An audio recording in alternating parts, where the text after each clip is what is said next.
Hello everyone. Today we're going to be focusing on an ESEA Advanced game on Nuke from Season 40. This is UYU CSGO versus InControl.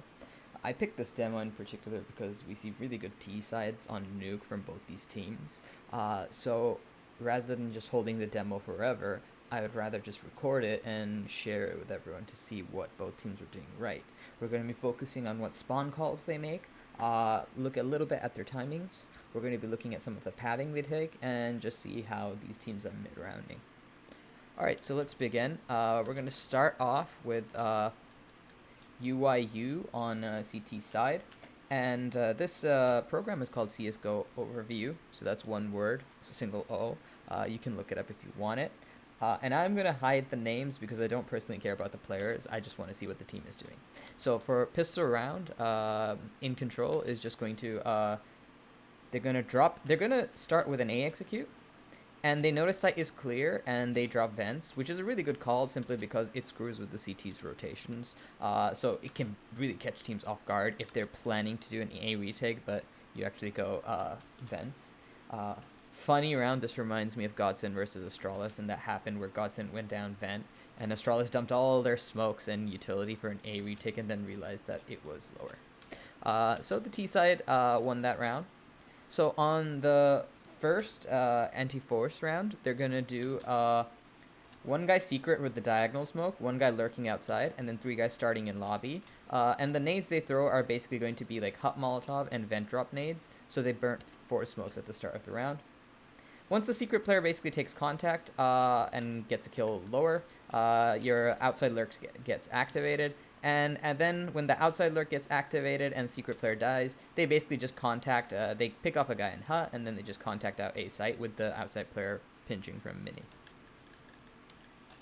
On round 3, we're going to see one guy, that's going to be the lobby player lurking in lobby. We see outside player trying to take space, he gets a kill, but there's a missing smoke in the L wall, so the CTs pick him off, and that causes the Ts to go back. So this would be called basically a solo lobby lurk and then 4 guys outside. We can't know what their plans were. It could have been all 4 secret or just one guy secret. We see an outside lurk, and then the team goes back and then just contacts ramp.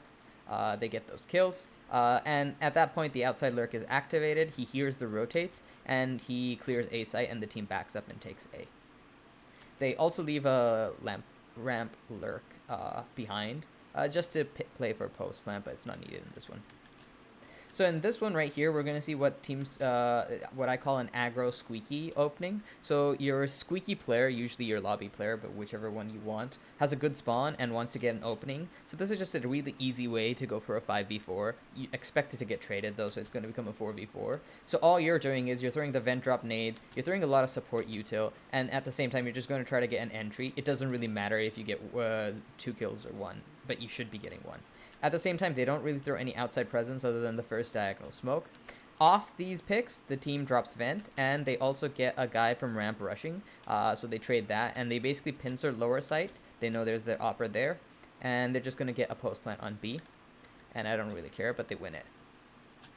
Alright, so next round, we're going to see outside player throwing no nades and just going to be holding passive.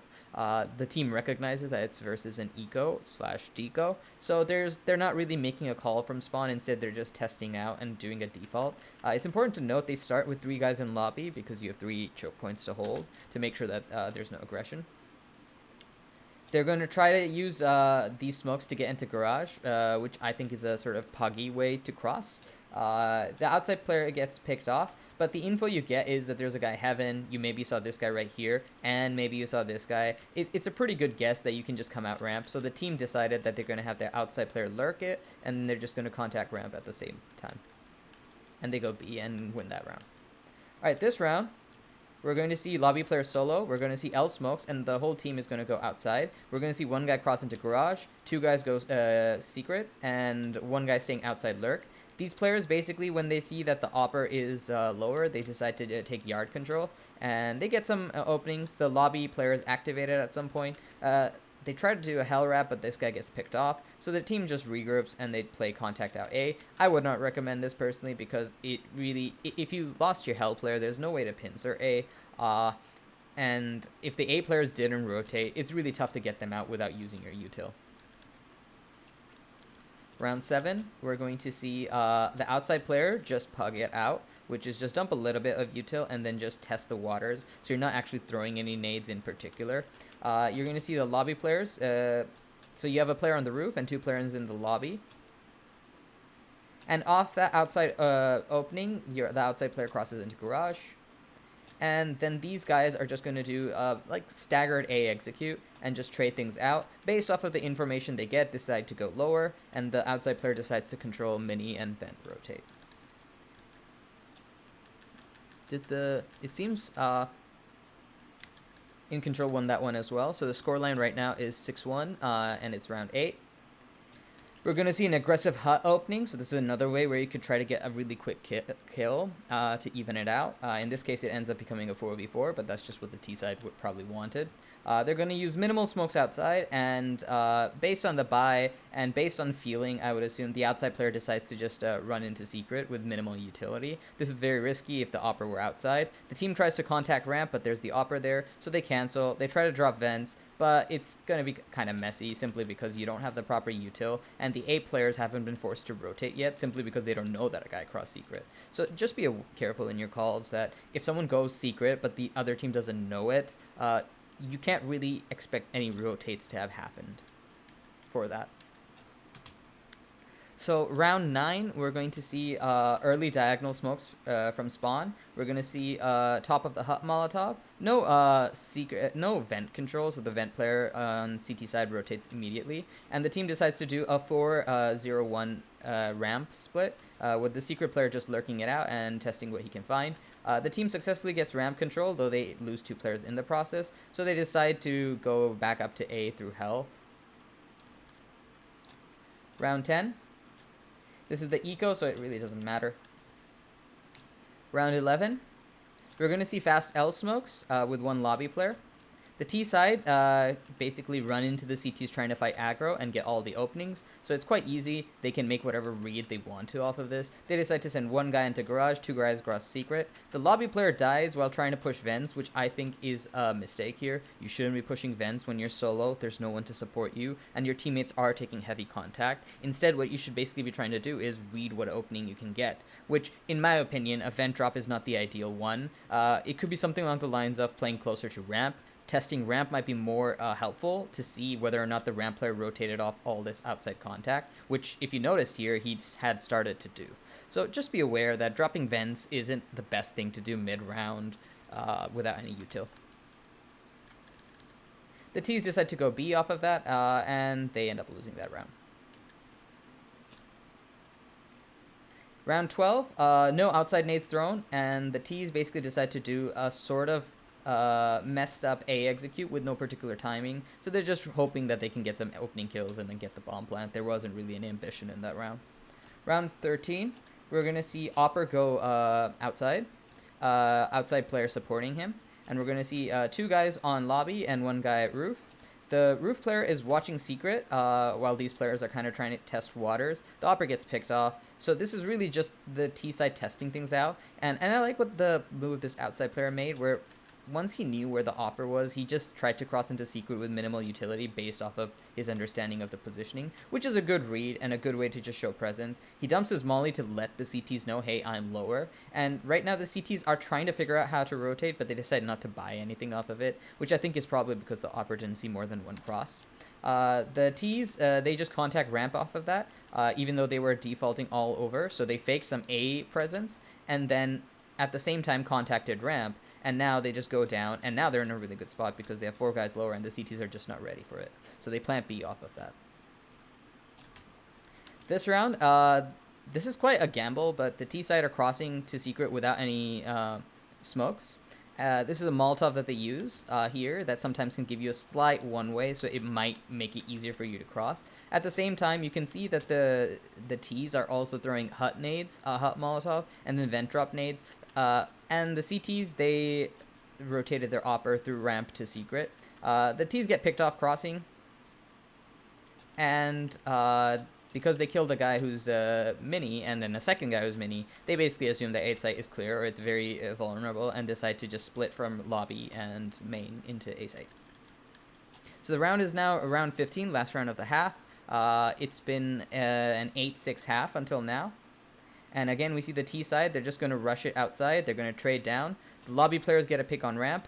The lobby players die, but at this point, these two players on secret, they know that B should basically be clear with the way the CTs are playing in lobby. So they just have to play a post plant, which they do. So it was a 9-6 T half for InControl, and it seemed like a pretty good opening for them. Now we're going to look at UYU's T side.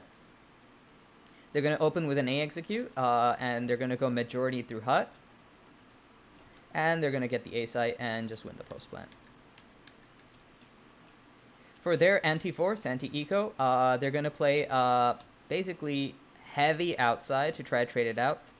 Both these teams are essentially using the same anti-force, which is they just throw one smoke and they try to pug it outside. And shockingly for them, it doesn't work out. They decide to contact ramp. They go lower, but they get smacked because the CTs are playing pretty good setup here on lower, so it doesn't work out. On round 18, which is their force buy / eco, they decide to throw some outside smokes. The garage cross, it doesn't work out. Nothing happens off of it. Round 19, the T's start with a default, so one guy roof, one guy outside, 3 guys lobby, and they're just seeing if there's any CT aggression. They regroup, they're going to throw secret cross nades, and then they're just going to do an A execute off of that, and they get some of the kills, and they win the post plant. Round 20, we're going to see vent drop nades being thrown. We see 3 guys opening in lobby. One guy outside who's lurking with garage cross smokes thrown. He gets picked off by the opper, and at the same time, the T's are doing a contact ramp, and they go lower off of it.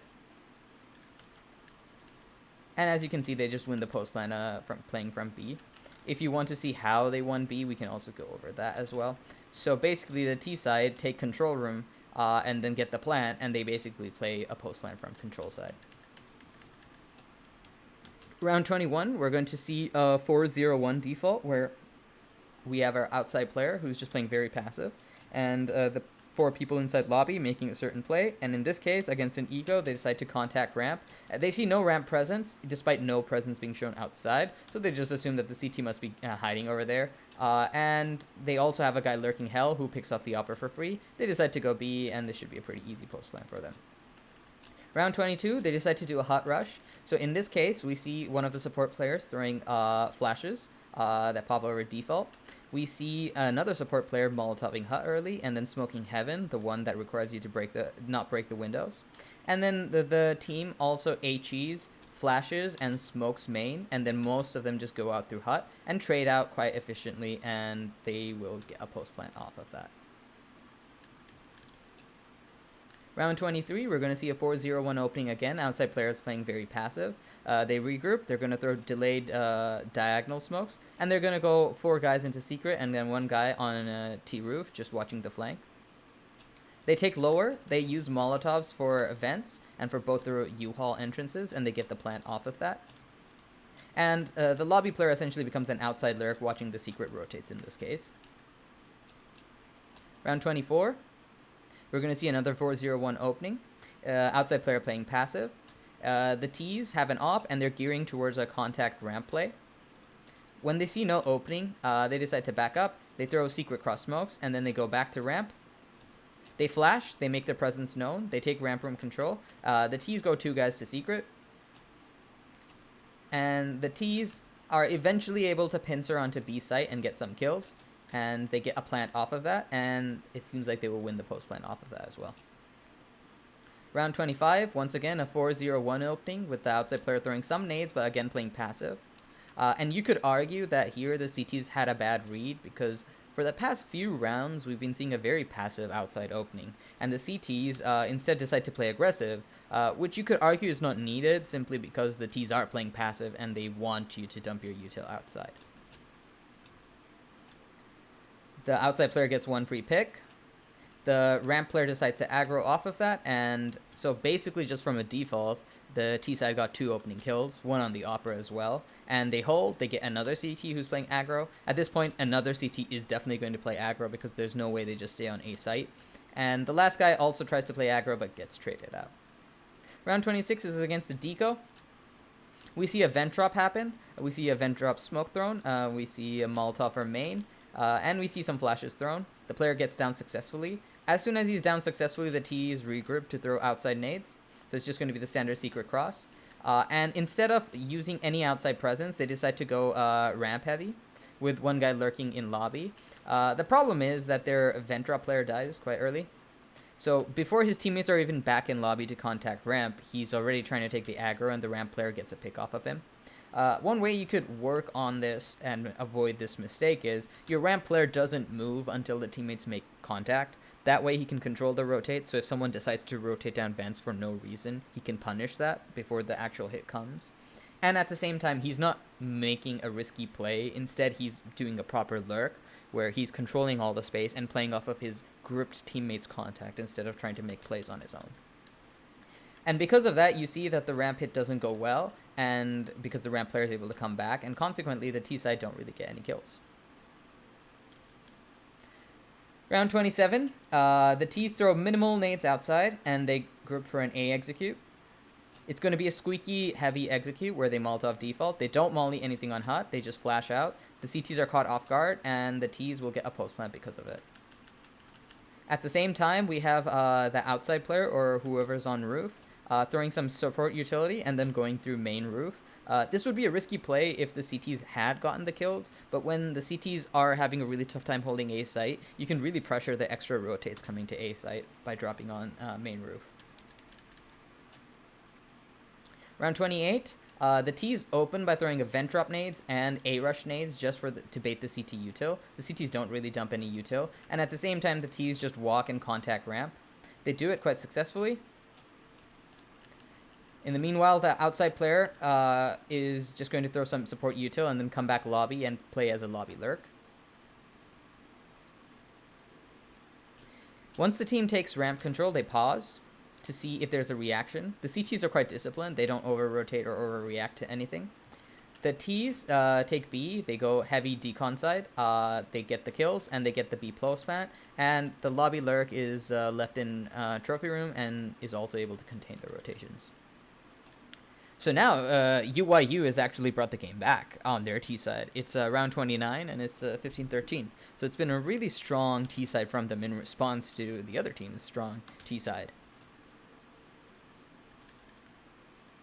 So in this case, they throw vent drop nades, and they decide to pause and see if the CTs make any reactions. The CTs don't do anything substantial. So the T's just throw secret smokes, and they go 4 outside, 1 guy lobby lurk. The CTs get an aggro 2 kills, and the T's decide to back off of that, and they decide to contact ramp, and that doesn't work out.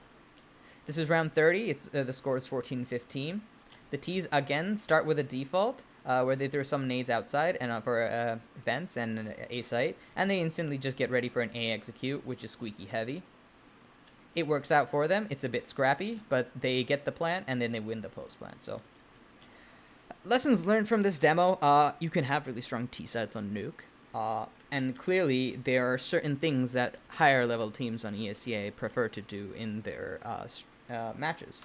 One thing we observed a lot was not relying on outside control, instead mixing up the timings, or maybe not even applying outside pressure at all in the opening of the rounds, and instead waiting for CT aggression or trying to really force contact ramp plays. I think that was a great showing from both teams, and I hope we get to see more cool T-side Nuke strats from them.